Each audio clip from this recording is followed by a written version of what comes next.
Hello, good morning everybody and welcome to this webinar entitled Accountants, Professional Indemnity, the Pitfalls and How to Avoid Them.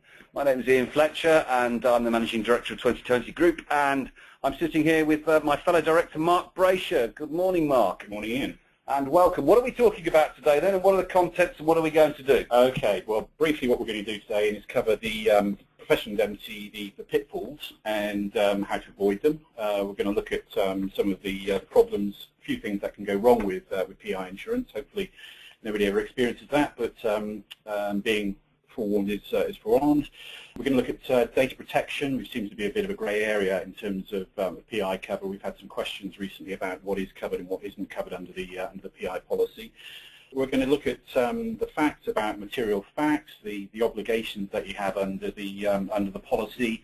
We're going to do a quick market update, and then we're going to just look at a few tips of how to get the best value for your money in the current marketplace. Good. So, pitfalls and how to avoid them. Let's start with that topic today, Mark, and let's have a look at the pitfalls in the market.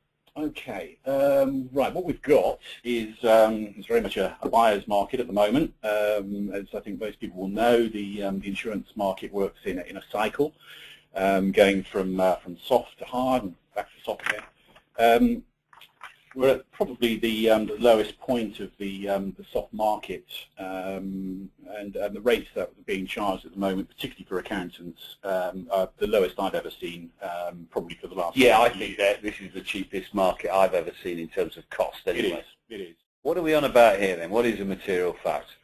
It's basically anything that an insurance company would deem to be something which would affect their view of a risk. So anything that may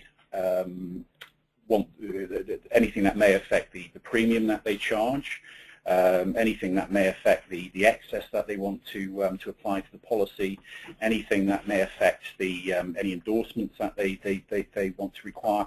And it's not again, it's not an exact science, because what might be relevant to one insurance company or one underwriter may not be relevant to another. So it is it's one of the unfortunate aspects of all insurance policies. Really, there is a certain amount of grey. So in the policy, it will tell you this is what you've got. These are what we call material facts and material disclosures, and this is what we want to know about if anything changes. Well, it won't tell you exactly what they want to know about. It will just say you have an obligation. Right. To, so what do you do? Talk to your broker and say, right, what are things that you're interested in on this policy that I have to tell you? Yeah. Talk to the broker about things, and whenever any changes come up within the firm, then if you think there could be any insurance implications to those changes whatsoever, then talk to the broker, and either the broker will be able to answer immediately, or they can talk to the insurance. Now here's an interesting one, Mark. We want to talk about this. If you're listening today, this is quite an